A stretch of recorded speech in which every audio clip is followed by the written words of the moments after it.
Hey everybody, welcome back to History Student Reacts. Today we'll be watching HBO's Rome Episode 9, Utica. Now, I know this will be out of date by the time this reaction is released on YouTube, but it felt only appropriate to point out that the actor who plays Pullo in this show, Ray Stevenson, recently passed away. I wanted to say RIP to Ray Stevenson. He did such a fantastic job in this show, and his acting was really great in many other properties, so it just felt appropriate to point that out. Anyway, last time we saw all of this action in Egypt, Caesar finding and allying with Cleopatra, him eventually making it out of Egypt, and presumably we'll be heading back to Rome. I'm excited to get into this episode. If you guys on YouTube would like to see the full unedited reaction, which I can't upload on YouTube, then please check out my Patreon. It is linked down below. Anyway, with all of that out of the way, let's jump right into this reaction. Africa, after the Battle of Thapsus. They sleep standing up, you know. Elephants. On account, once laid down, they cannot rise again. Is that so? I was not aware. Here we have, as we can see, our remaining Pompeians. Now, of course, Pompey himself is gone.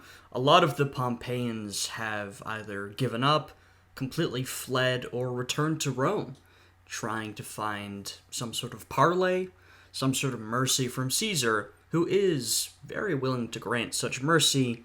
Some of the Pompeians, including men like Cato, want to continue the fight.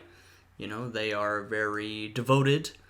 And so here they are in North Africa, fighting against the Caesarians. This is the Battle of Thapsus. They have just lost.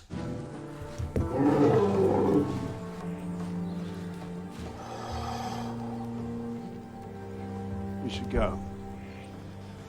Where? Utica's not far. Utica. What's there for us? Shelter. Food. I need neither. Sleep, then. Sleep would be pleasant.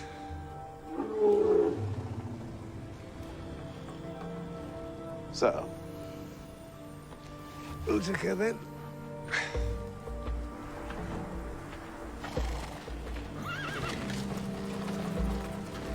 As you can see, we're talking about a real ragtag group at this point. You know, we've cut forward a little bit from where we left off our Pompeian friends, but I think it's sort of unsurprising to anybody just following along with the show that they're having a real hard time of it. I imagine despair is starting to set in. They faced another defeat.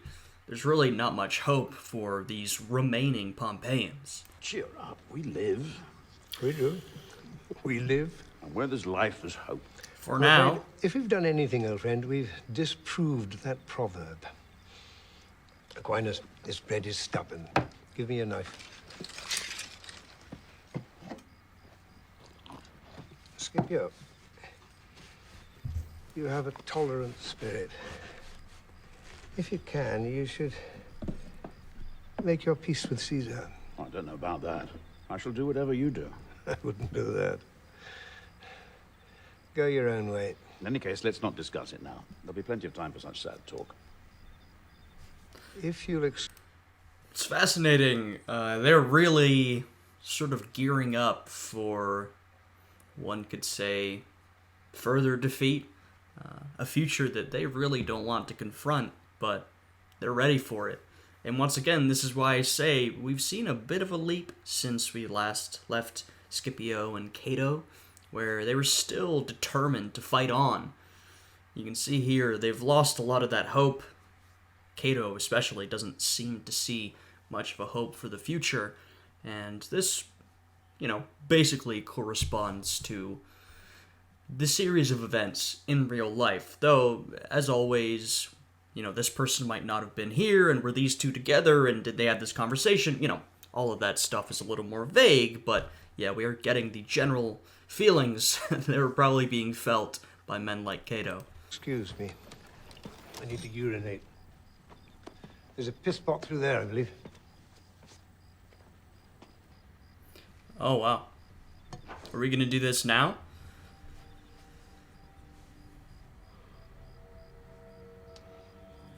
Wow.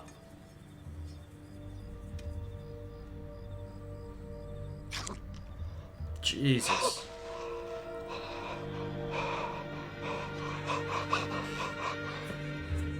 Wow. Well, there you go. Cato was gone. And this is true to life.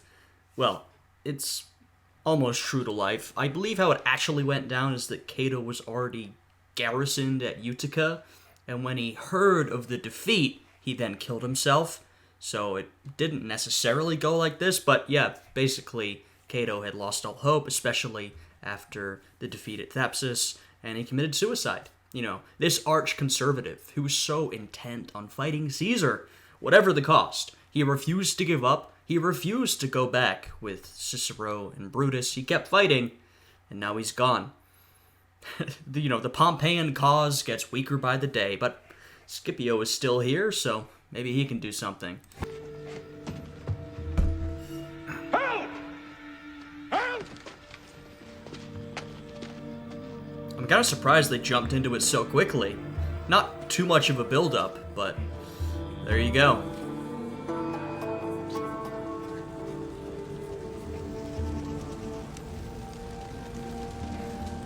Kind of anticlimactic, though I suppose in many ways life can be anticlimactic.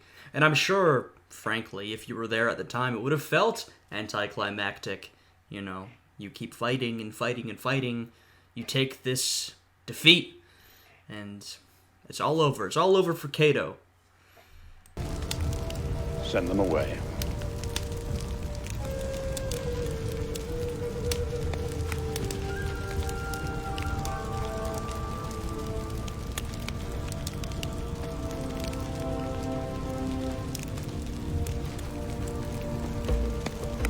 Do it now. Cut deep, boy. Goodbye, sir. Jesus.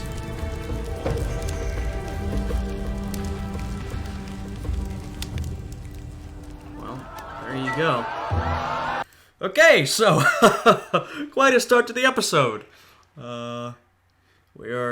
The title is Utica. We've got to it instantly. So, Cato, gone, killed himself. Scipio, now also gone. Now, once again, in real life, it happened a little differently. Cato was already garrisoned at Utica.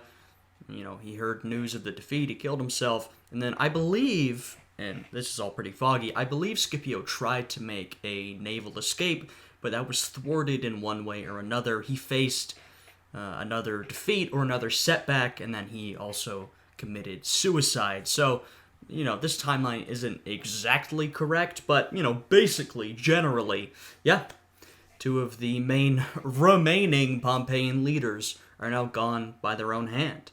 There are some remaining Pompeians, this is true, and some prominent Pompeians, but, you know, the Pompeian movement continues to weaken pretty dramatically at this point. Our boys, Peritus and Pullo.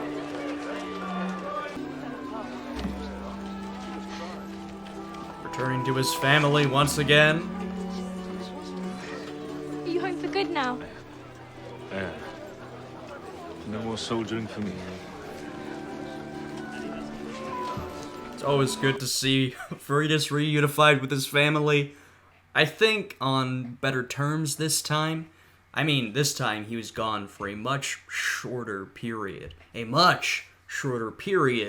So I think those bonds are much stronger. And also, we saw his and Niobe's relationship developing while he had a chance to be back in Rome.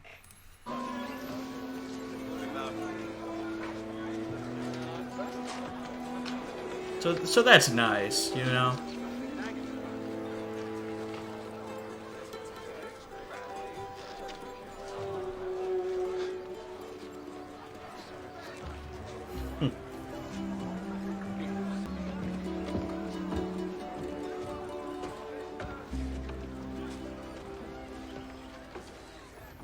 wonder what Pullo's thinking. My mind is one of two things. One, perhaps he's a little bit jealous, you know? I think Pullo would like someone, a partner. Or two, of course, he knows the secret of Niobe's infidelity. He dealt with it, in fact, so he might be thinking of that as well. And, I know, everyone should know the truth. It's best when the truth emerges, but I really hope that particular truth is never learned of by Varinus, because I think that could really mess things up. Here, Annie. Hey, there you go. It's very good to see you. It's good to see you too, Master. You speak our words. If it pleases you. Oh, it does. Of course it does. Now this is an odd relationship. I mean, I think Pullo's a simple guy. You know what I mean? He likes this girl, right? But she's also a slave. And, we've seen a pretty good depiction of Roman slavery throughout this series. Sort of the daily normalized brutality of the system. And so it's sort of a really odd thing to see from our perspective. I mean, we just saw that interaction with Varinus and Niobe where she was so pleased, we've purchased a couple new slaves with the income that we have. Which is, when you think about it, a pretty horrifying thing. We purchase more people in human bondage. And so this is a really strange relationship here. Sort of curious to see which direction it goes. I kind of thought that Pullo might have already freed her, purchased her freedom. I'm not exactly sure how it works in this context, but I guess we'll see what happens. Yeah. Let me.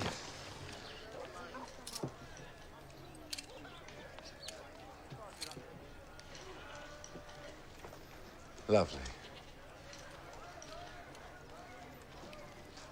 Parentalia begins on the Ides. Temples will be shut and no weddings celebrated. Public festivals shall be at the 5th hour in the circus. Wine to be provided by the Capitoline Fraternity and cakes by the Guild of Millers. The Guild of Millers uses only the finest grains, true Roman bread for true Romans. I love the customary advertisement. I wonder, and maybe someone could tell me down below, I imagine that must have come from some sort of evidence we have of advertising in the ancient world. Maybe it was just a silly thing they added, but I feel like to add something as specific as that, they must have had some evidence of some sort of ancient advertising. Maybe some of you can tell me about that down below, because that's a real interesting thing. You think about business, private business, advertising, that sort of thing in the ancient world. You don't hear much about it, but I do wonder if it was anything like that. The fat old bitch herself, eh? Ugh, this guy. What is it, 2 years you've been gone? You still fucking my mother? Or when she'll have me. That would explain your excessive familiarity. Excuse me. It's all right. I was merely curious. Okay, I'm surprised he can talk to Octavian like that, frankly, but hey, here we go, Octavian. Supposedly a couple of years older, returning to Rome. Maybe more of a grown man, as Atia would like. I'm glad he's rejoining the story. Truly, I think, one of the most interesting characters, and one of the characters I'm most interested to see his progression. I'll put it that way. And you're correct. It does feel good to be home.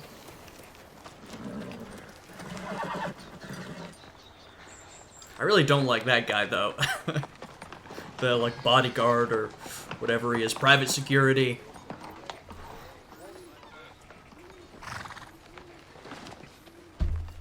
My darling boy. Oh. Please, Mother, we will be late. Oh, we must not be late. That would never do. I do not want to go to dinner any more than you do. But Caesar has treated me extremely well, and we must go if asked.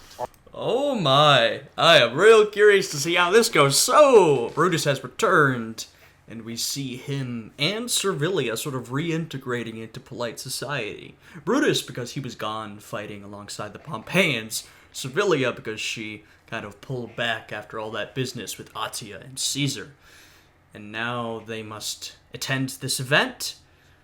Brutus, because, as he puts it, Caesar's treated him extremely well, has been extremely gracious. I mean, they do have a close relationship, but I'm sure that is still extremely awkward for Brutus.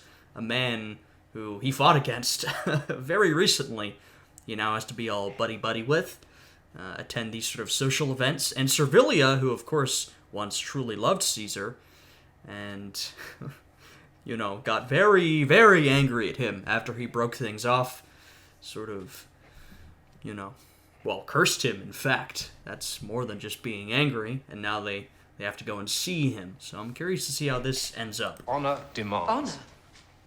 Honor? Not honor, then. Common sense.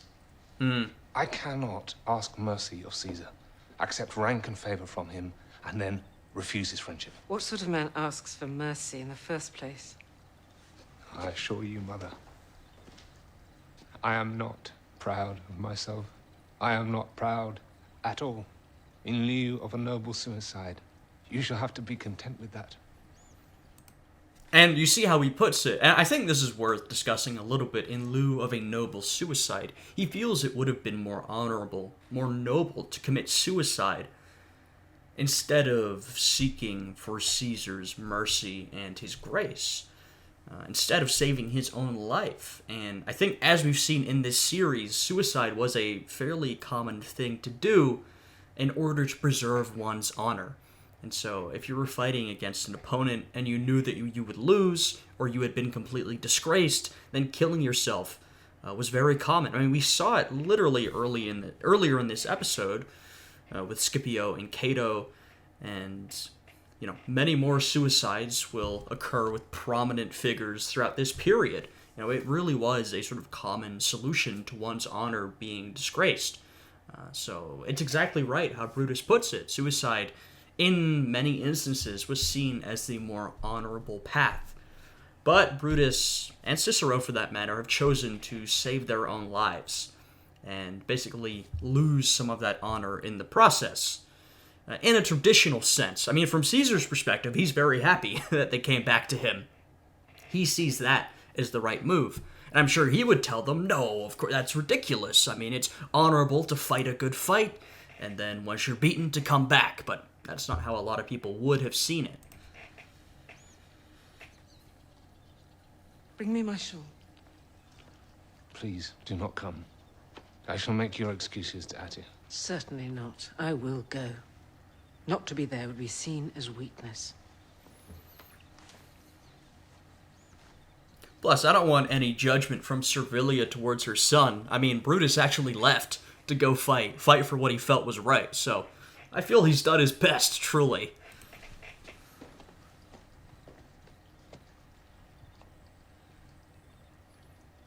Perhaps it will do you good to see him. See that he is just a man. The loss of his affection is not worth this endless raging sorrow. I feel neither rage nor sorrow. My objection to Caesar is purely political, not personal. Okay. That is the biggest lie I've heard. It's so incredibly untrue. I think for Brutus had that personal relationship with Caesar, and Brutus had political objections, and based on those political objections, he took a stand, which, you know, I think is worth some respect. For Servilia, it's never been about politics at all. It's been about those personal relationships, and specifically that personal relationship with Caesar. I mean, she was willing to not go with her son in order to stay behind with Caesar. So for her to say that, oh, it's not personal, it's entirely political, nothing could be further from the truth. It all sounds very tiring. After this infernal triumph is done, you must go to the country and relax. I should like that, but then my work begins in earnest. I must set about putting the Republic to rights. Splendid notion. How shall you proceed, do you suppose?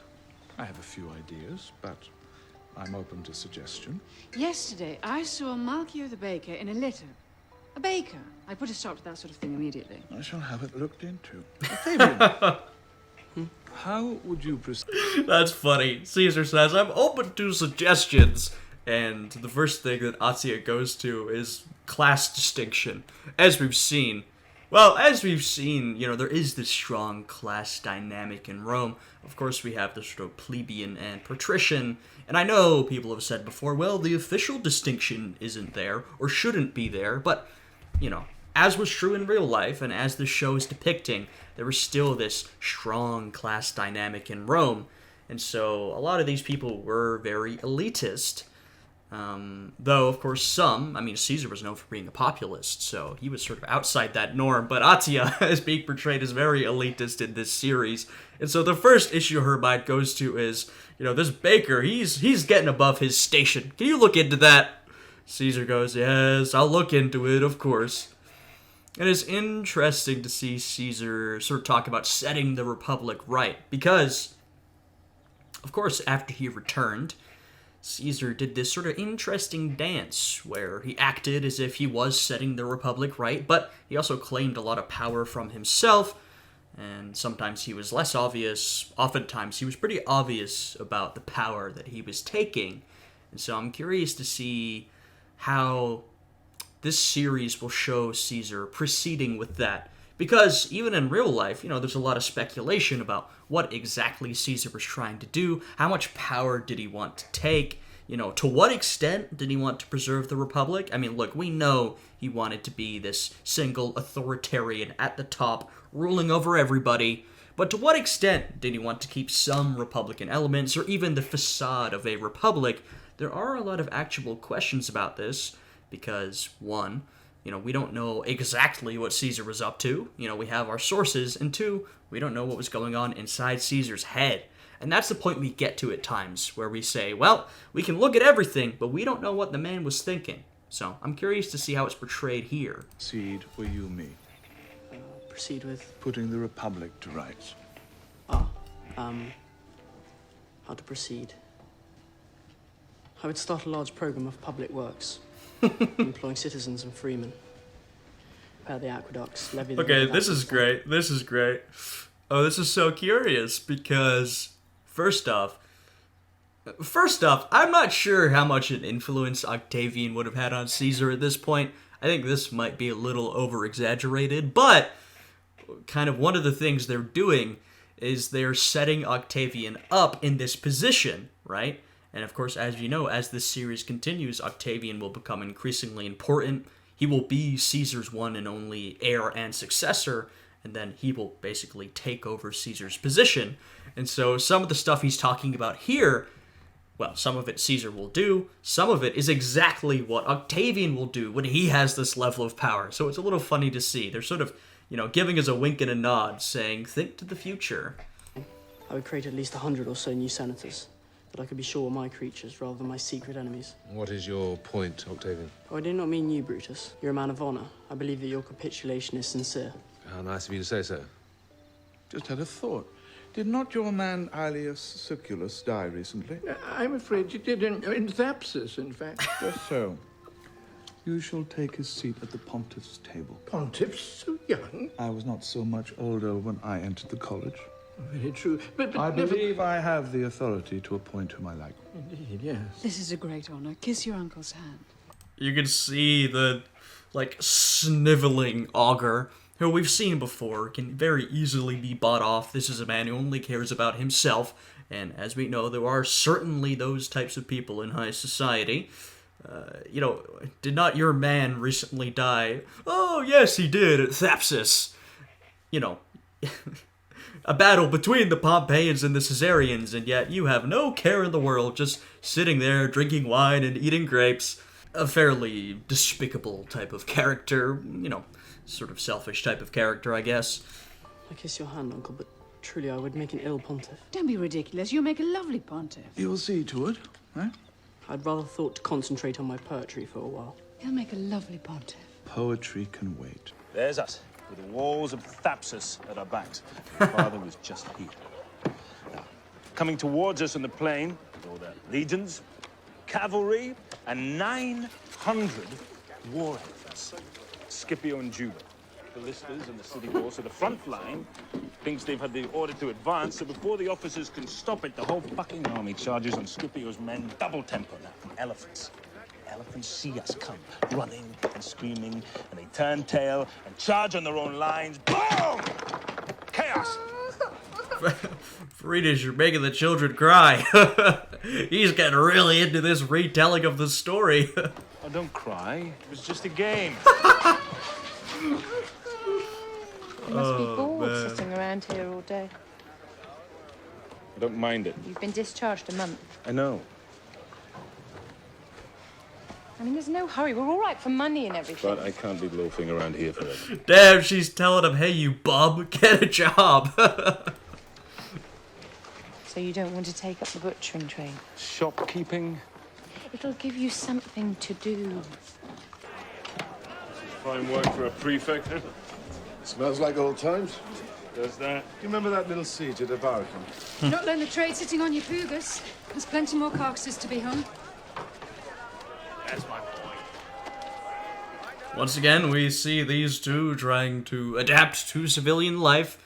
But now, I mean, truly civilian life. I mean, in the actual history, the fighting wasn't entirely done. There were still Pompeians about. But Caesar has really cemented his position. So, you know, these two are actually going to have to make a return to civilian life. It's interesting to see Pullo in particular. I mean, Vorenus has tried this before. It didn't really go very well. Pullo has never really had a return to civilian life, frankly. And it seems like he's sticking with his buddy for now, working at his shop. I don't know what else Pullo would even do. The only people he even has attachments to, really, are Vorenus and this girl, who is currently enslaved. So, sort of an odd relationship situation there.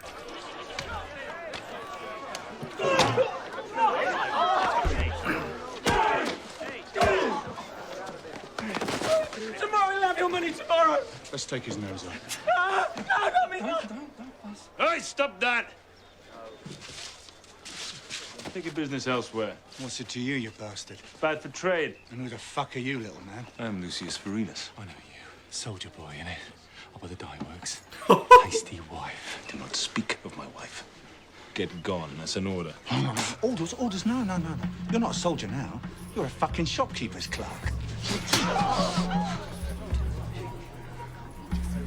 You're dead, you are. Walk away now. Do not let me see you on this street again. Yeah, come on now. First off, you don't want to mess with Vorenus. No, he may not be the biggest or strongest looking guy, but this is a man with some authority. Also, you know, he is a soldier, but he has position. So I'm sort of surprised they would even try and mess with him. But especially when you look at him and standing behind him is the, I would say, more menacing looking Pullo. Y'all should get out of here. Yeah. Dead.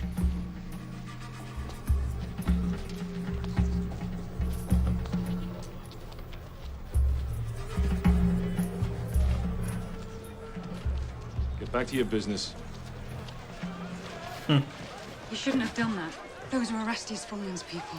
Oh. You won't take disrespect like that. You hit him. It was nothing. Erastus Foreman will kill you. He's just a crook. He used to be. Since Pompey's gangs left, he's had the run of the hill. He's a big man now. He kills whoever he wants. I'm no prole to be abused. He was prefect in the Evocati. Caesar himself gave me a horse. I guess I'm curious to see where this goes. Erastus Fulman is basically being portrayed as, I don't know, some sort of slumlord, the head of some type of gang. And I'm trying to think. I mean, you know, there was a lot of gang violence in the late Republican era, right? A lot of it was political in nature. We talk about gangs of populists, or, you know, on the opposing side, there were a lot of these political gangs and mobs. And as you can imagine, though some of that may be targeted and political in nature, it very quickly spills over into just sort of general mob and gang violence. So it would be my guess that there probably was a fair amount of that type of violence and coercion at the time. And I'm not exactly sure how that would have been dealt with under Caesar because, you know, no spoilers, but of course Caesar didn't have that long at the top of Rome, and he had a lot of problems to deal with, but eventually those issues will be solved once there's a little more stability in terms of who's in power, but yeah, I could imagine there would be that sort of violence fairly prominently throughout the streets. That brother of yours has become quite the pretty man. Caesar seems very fond of him. Very much. Mother claims Caesar took him for a lover. Oh, not this again. We know this to be untrue. Of course, we know the sort of miscommunication that led to this. Octavian, or Octavius, you know, sort of interchangeable. I always forget, you know, at which point we call him which thing, but we know what happened. Octavian knows sort of the secret of Caesar's epilepsy or whatever it was, and once again, we're not entirely sure if that was real. There's been some speculation that he did have something of the sort, but it's being presented that way in this show. And in terms of the relationship between Servilia and Octavia, I'm pretty sure there's no historical record or evidence of this, though I could be wrong, and two, if there was a relationship like this, I imagine there wouldn't be a historical record of that, right? The cook said she heard them going at it in a closet. Octavian insisted it was not so. He said the noises she heard was some terrible affliction of Caesar's. Mother wouldn't have it. Yo, you're giving secrets away. What the hell? Affliction? What affliction? I don't know. Did he not say? He was sworn to secrecy. But he said terrible. He said terrible affliction. We must find out exactly what this affliction is. We must find out which god has cursed him. How can I do that? It's a secret. We must find it out. This is the weapon I seek. With the god's help, I can destroy him. Please don't talk this way. I mean, you can see why Servilia would come to this conclusion, her hatred and her curse and all that sort of business, but, well, I mean, first off, we know that it is a medical problem, and also, I don't think Octavia would want to be involved in this. I mean, I don't know too much of her personal character, but we know a bit of her life story and where she's going to go. I mean, she's a part of the Julii family, and she will remain in that position. So, I wouldn't necessarily think she would want to be a part of this. I don't think she'd want to be spying or revealing secret information about her brother, or about Caesar for that matter. Would you rather I lied to you? I would rather that you think of something other than the destruction of my uncle. I have never lied to you. He still has some terrible hold over me. I wish it were not so. But he will not let go. I don't think it's him. Will you ask your brother? I don't think it's him. Would that make you happy? Yes, it would. What are you reading? A guide to the interpretation of prodigies. Is it good? It's dull beyond conception. If I'm to be a pontiff, I must be familiar with their ludicrous jargon. Mustn't let down, Uncle. Mustn't let down, Uncle. I'm bored. I could read to you. If you like. Little sparrow, my lover's love, with whom she plays, permits to lie within her lap, to nip her finger, biting quickly with that bill. I should like to play with you as she, and soothe my troubled heart. Very nice. It is true that Caesar would give Octavius positions like this College of Pontiffs, and, you know, I mean, look, it's a nepotistic system. Caesar wants to raise up those around him, and though I don't think it was until a bit later that Caesar truly selected Octavius as his heir, I think he did see some promise in the young man, and he wanted to boost him up. You know, there's some other instances that we might see. I mean, at one point, Octavius was going to join Caesar, I believe, in Hispania. He didn't actually end up fighting, but, you know, that was a whole story. So, yeah, there is some truth to this, and of course, as this story continues, the sort of Julii family politics will only become more and more important. Yes? You do not like it? No, you recite well, but I'm tired of poetry.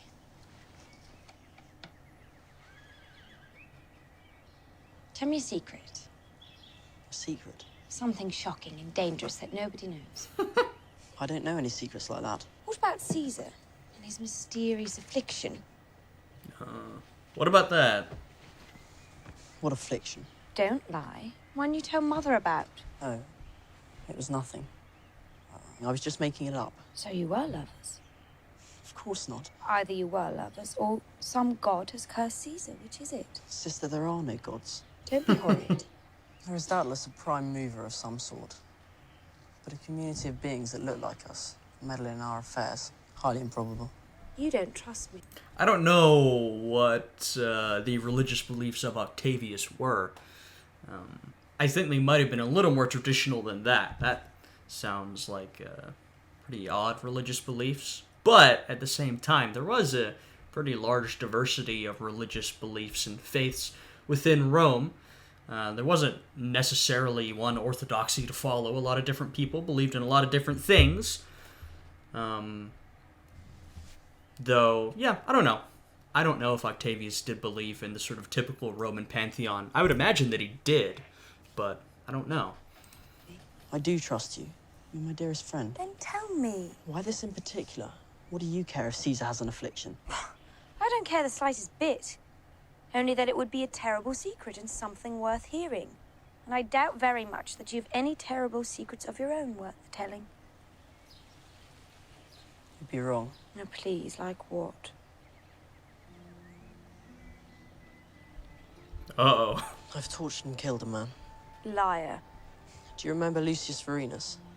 One of the soldiers who rescued me in Gaul? You killed him. Of course not. He has a wife who deceived him.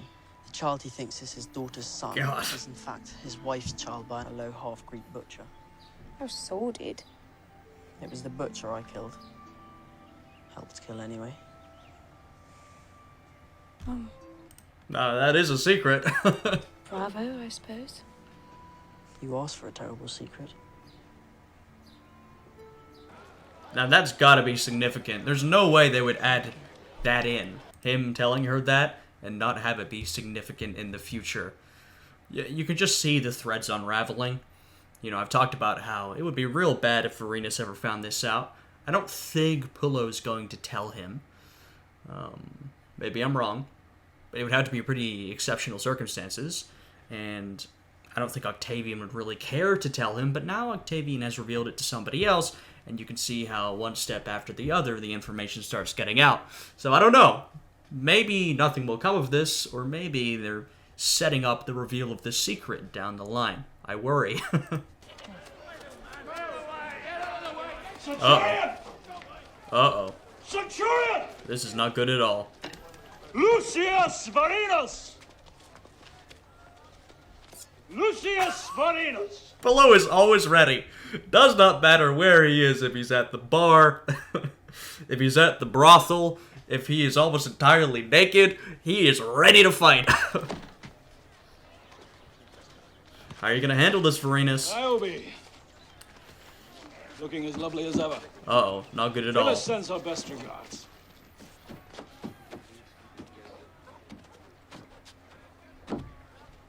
Very pretty family you have. It's good to see you again after so long. So, back from the wars. Civilian life, eh? Must be hard to adjust. Different rules. Different fucking rules! I mean, you know, I don't think Vorenus will be talked down to by anybody, but I also think he's a man that cares about the safety of his family, so I do not know how this is going to go. I am very worried. Man, Urbo here says you slapped him in the face. Did you do that? I did. Perfect example. Different rules. You see, I'm allowed to chastise my people. Regular citizens like you are not allowed to touch them. If someone does touch them, they have to be punished. Rules. Get to your point. This is the second time that Lucius Vorenus has shown me disrespect. Next market day at noon, he will find me in the forum. He will kneel down before me. He will kiss my feet. And he will apologize to me. If he does not do this, I will come here and kill him. Oh, God. But before he dies, he will see his wife and daughters raped. And then I will burn down this building. Hold. You've said your piece? I have. Then leave now. Good day to you. I might have just let Pullo, but I understand Varenas doesn't work that way. And plus, that would have incited a massive, massive fight. And look, I know these guys are great fighters. The show has shown that. But, I mean, come on. There's only so many you can take down as a party of two. So the wife of this Lucius Varenas is a whore. What's that to me? I'm sorry. That's all he Oh, told me. God. He swears Caesar has no affliction. Why would you tell Servilia? Is it not enough, then? If Caesar has an affliction, he has it and suffers whether you know it or not. He suffers, but he's not destroyed. You must go back to your brother and get the truth from him. How? I tried. Try again.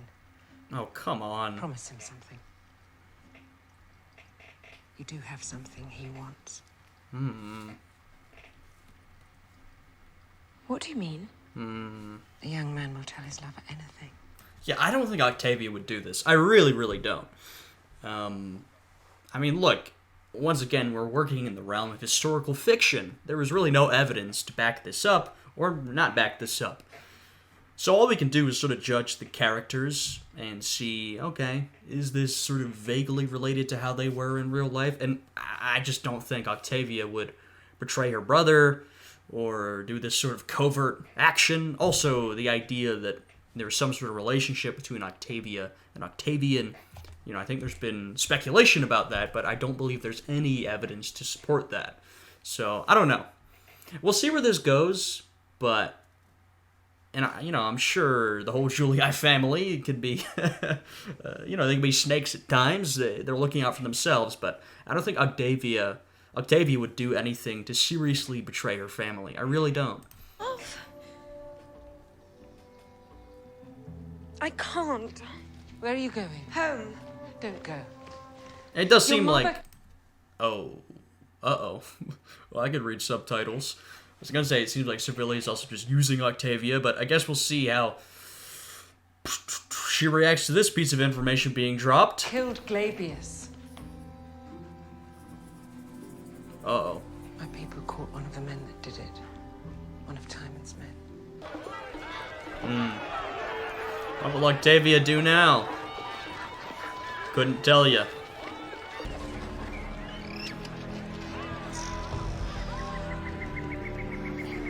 Alright, now we move on to this.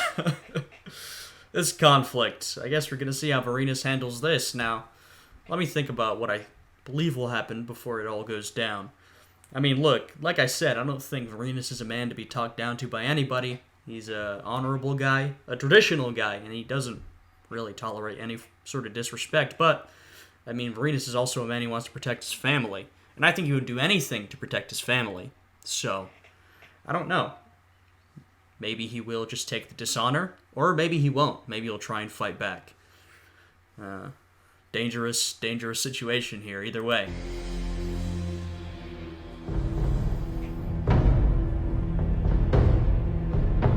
And he is just a civilian. Like he says. But, I don't know, Varenas does still have connections, I'm sure. And I feel like he could potentially draw on some of those connections to help him out. You know, he has readapted to civilian life to a certain extent, but that doesn't erase his service, erase the position he had, erase those connections, so I feel like he could find another way. I guess we'll see. Mama, come with us. My place is here with your father.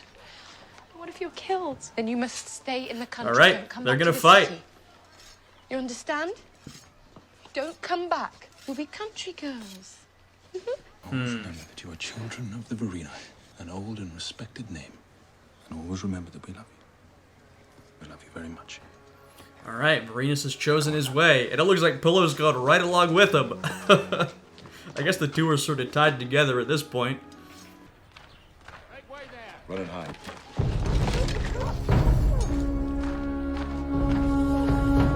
Neither of them hid. Here comes the the consul Gaius Julius Oh. Caesar, son of Venus. Whoa, that is not at all what I expected. What on earth is Caesar doing here? This is quite a turn of events. Whoa. Imperator of the Gallic legions. Salve, Lucius Vorenus. What on earth? What good timing, Caesar! Oh my. Dude, imagine being Erastus Fulman. You're this big shot gang leader, and you intend to go and murder Lucius Vorenus. You make it to his home, only to find a bunch of actual legionaries, and I don't know if he'll catch a glimpse, but literally Julius Caesar. My goodness. So there's that, and then what on earth is Caesar doing here? I'm trying to think. I'm very curious as to what business he's come on.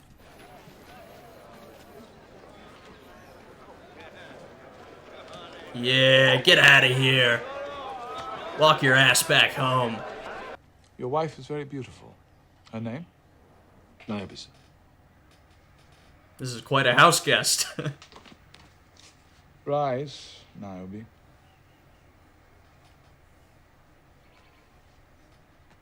Quite a house Would you honor guest. us by drinking our water, sir? I'm happy to do so. Please sit.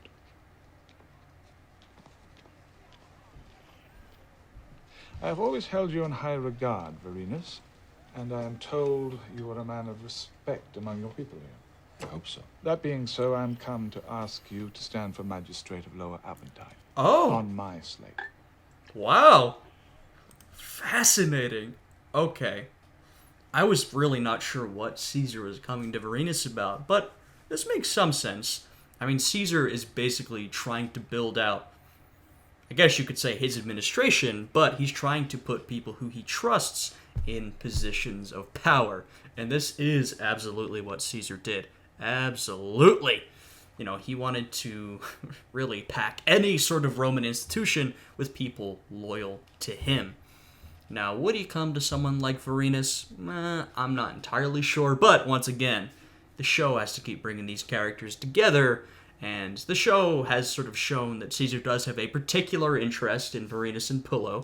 You know, he thinks the gods have their side, so that's a bit of an explanation. So, interesting.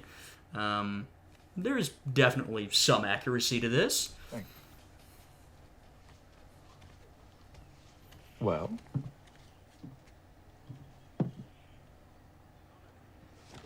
I am deeply honored by your presence here, sir. Deeply honored. But respectfully, I must decline. So, you still disapprove of my actions? Sir, with respect, your politics are not mine. I am aware of that. Were I a magistrate, See, this is... and this is where we sort of separate from the reality. I just do not believe that someone in Vorenus's position would be able to speak to Caesar like this, or Caesar would... I mean, not to say that Caesar would have him hauled off and executed, right? But I just don't think Caesar would come to Vorenus, someone who he knows disagrees with him, and they've had some issues before, and would say, hey, could you run as a magistrate on my slate? That seems a little, outside the realm of possibility. But once again, we are talking in the realm of historical fiction, so I can accept it. I would have to speak. And you will not speak in favor of a tyrant? I will not speak against my beliefs. Delicious. You misjudge me. I am no tyrant. I have taken dictator's powers legally. And I will return those powers to the people and the Senate as soon as I am able. I will not rest until Rome is as it was in the Golden Age. I cannot succeed alone. Will you join me? Caesar's pitch? Or maybe a convincing pitch? I don't know. I mean, Caesar is a tyrant. Absolutely. He appears that way, and he was, but Caesar was also a man who did help the people. He was a populist, and he even pretended to be on the side of the Republic, and who knows? At times, he may have believed some of that. So, I don't know. Maybe that pitch is convincing, maybe not.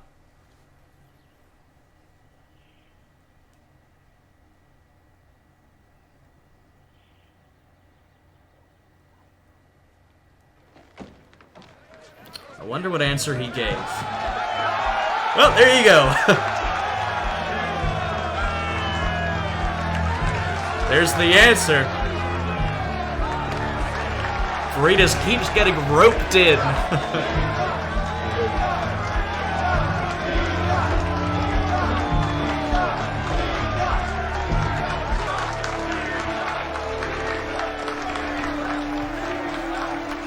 Now what is Pullo thinking about? Oh my goodness, so much going on.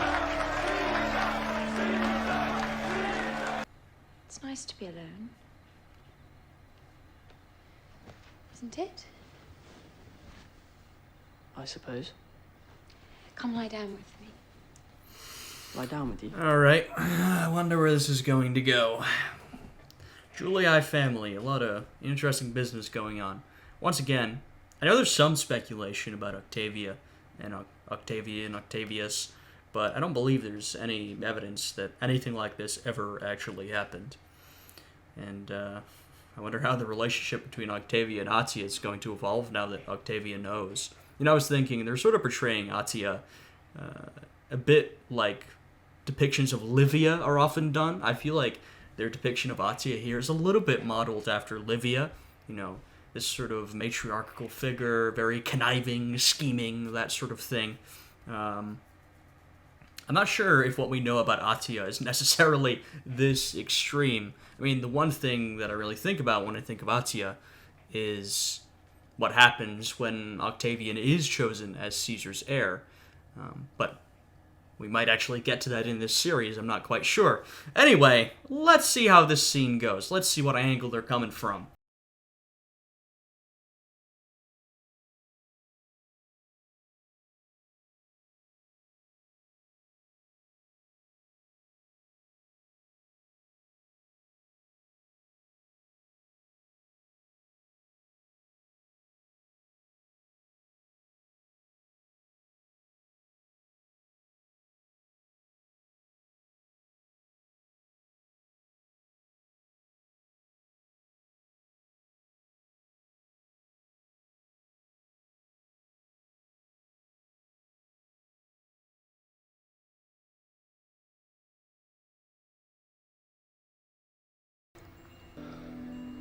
Yeah, I would say this sort of incest, and by that what I mean is at a like brother and sister sibling level, I do not believe was very acceptable in Rome.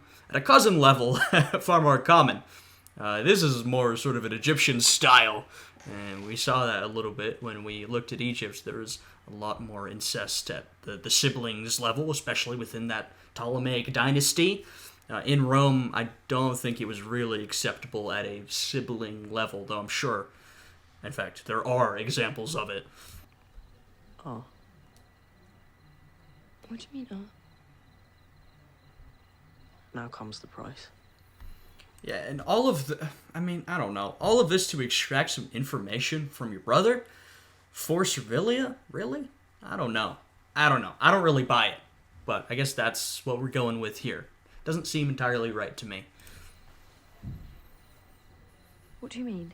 You're a virtuous woman, so you must know that seducing your own brother is wrong. You and I are above such petty social convention. But incest is not merely wrong by convention. It's wrong in essence. There you go. So he's giving the Roman perspective. I mean, he's saying it's wrong in essence, but also it's wrong by convention. So there you go. Not to say it didn't happen in ancient Rome, but it is wrong, and known as wrong in that culture. It must be, else why so many idiots and monsters among the children of incest? Don't. Don't worry. It's unlikely I've seeded you. Not with the moon in transit. Point is, you're not the woman to do such wrong out of mere lust. Ergo, you must have another purpose. I suspect you shall renew your strange interest in Caesar's health. Damn, he read her like a book. He read her like a book. Oh, what have I done?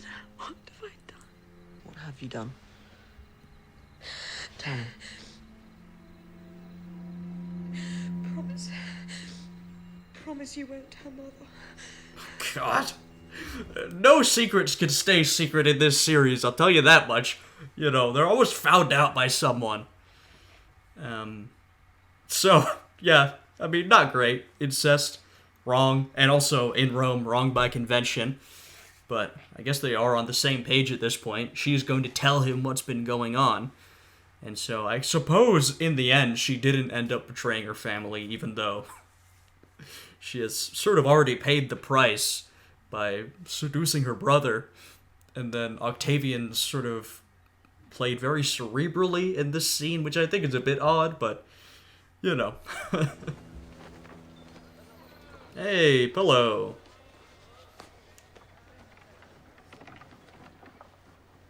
Wow. A real man of politics. How about that? Look at you. You look like laundry. Maybe Pillow's worried what he's gonna do. I don't know.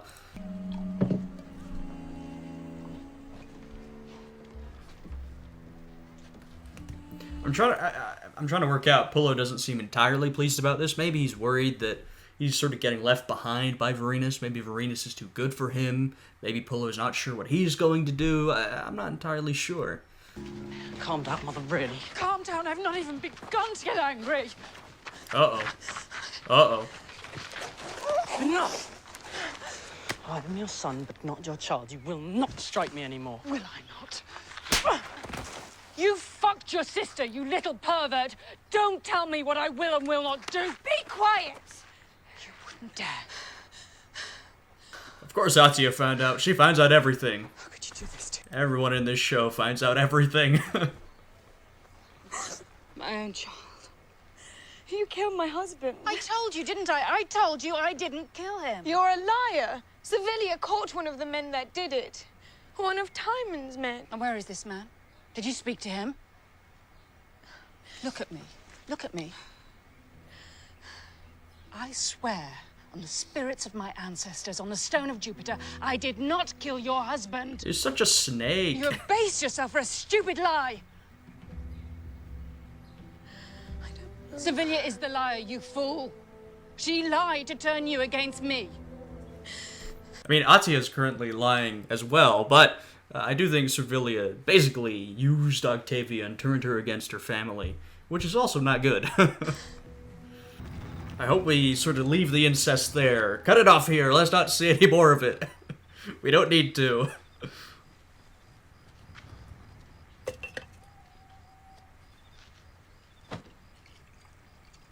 He's drinking. Uh-oh. Sit down.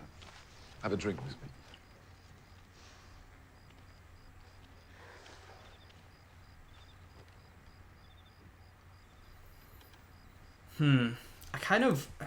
I think maybe Pillow didn't quite know what to do with her. I think upon first saving her, I don't know what could be done to free someone at this point. But what I will say is I think upon first finding her, he could have just not re-enslaved her, because that's basically what happened. Or he didn't need to keep her in that position, but he did. I think he didn't know what to do with her, and he clearly likes the girl. And now he's in this sort of odd situation where I think in reality, well, of course she shouldn't be enslaved because no one should be enslaved, but this is not a beneficial relationship at the moment. I think I don't know. I don't really know what Pillow wants. I think he wants to be with her, and I think, he'd be better off if she was a free citizen, or a free person, I should say.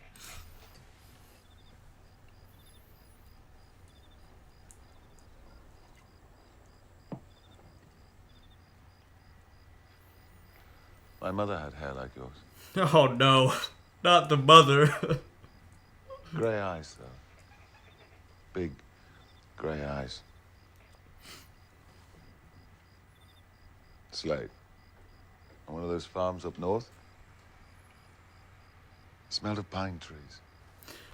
Although, I talk about, it's sort of an odd situation. I talk about, he should have freed her. Initially, he didn't quite know what to do with her. There's also the fact that, as we've seen, this sort of servitude, this sort of slavery is so normal during this time period, so normalized that, maybe he didn't even think of it, right? It's in the wood yards, probably. That's what I think. Explains the pine smell.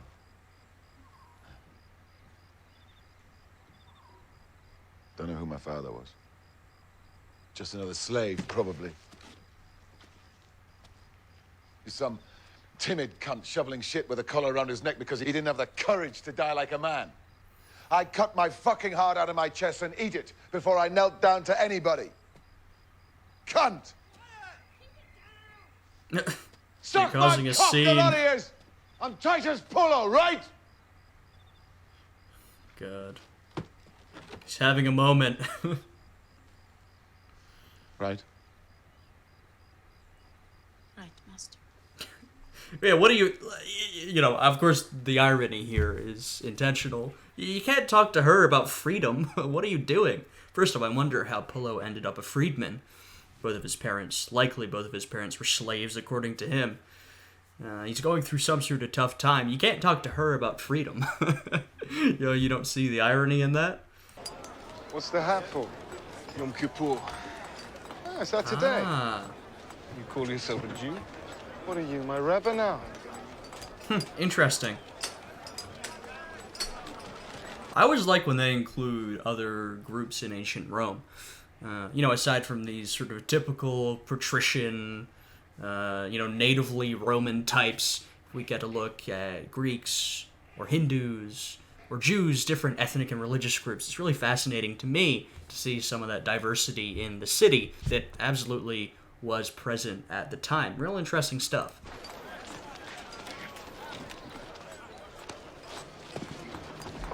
Move! Move! Move! Oh, shit.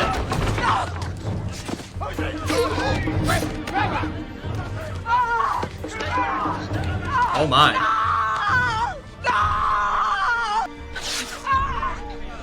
Jesus. I mean, Timon seems upset, but I kind of was under the assumption that maybe it was Atia who'd ordered this, or I'm not entirely sure who's responsible for this.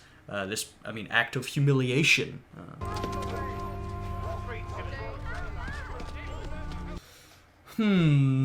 I feel we've got a lot of questions to think about. A lot of questions that need to be answered. And I'm curious to see, I'm really, really curious to see where we go from here. You know, there's a lot of interesting personal relationships, a lot of drama.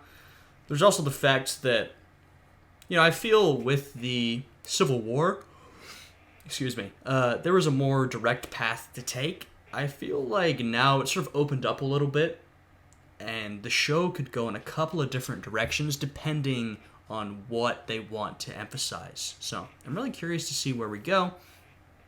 This was an interesting episode. I mean, I enjoyed it. I enjoy all the episodes. I think there was a lot... there was a lot of choices in this episode that I wouldn't necessarily have made if I was writing this series, just in terms of the historical accuracy side of things, right? I'm not talking about the writing or the drama or how well it's done. I'm just talking about the historical accuracy. But, you know, I will remind myself and everybody that, of course, we have sources on this period, but there is a lot of ambiguity. There is a lot of room to add stuff in, and this is a work of historical fiction, you know? I mean, this whole show, I think they've done a pretty good job at showing sort of an authentic look at the city and the characters of the time. But they've made up a lot of events, a lot of interactions, they've changed a lot of characters. Some of the stuff in this episode I felt strayed a little bit from sort of an authentic depiction of some of these characters, but it sort of depends on where they go from here, right? I think they might write the course, or maybe not. Maybe they've made, you know, there are different decisions on how you could present all of this, and that's why I say, from this point onwards, I'm sort of curious what angle they approach everything from, you know, because there's a lot of different things you could focus on and emphasize. Anyway, I enjoyed this episode. I did. And if you guys would like to see the full unedited reaction, you can check it out on Patreon. My Patreon is linked down below. And if you're watching this on Patreon, if you made it all the way to the end, hey, thank you so much for all of the support. I really appreciate it. Anyway, with all of that out of the way, I hope you guys are having a good day today, and I will see you all again next time. Goodbye.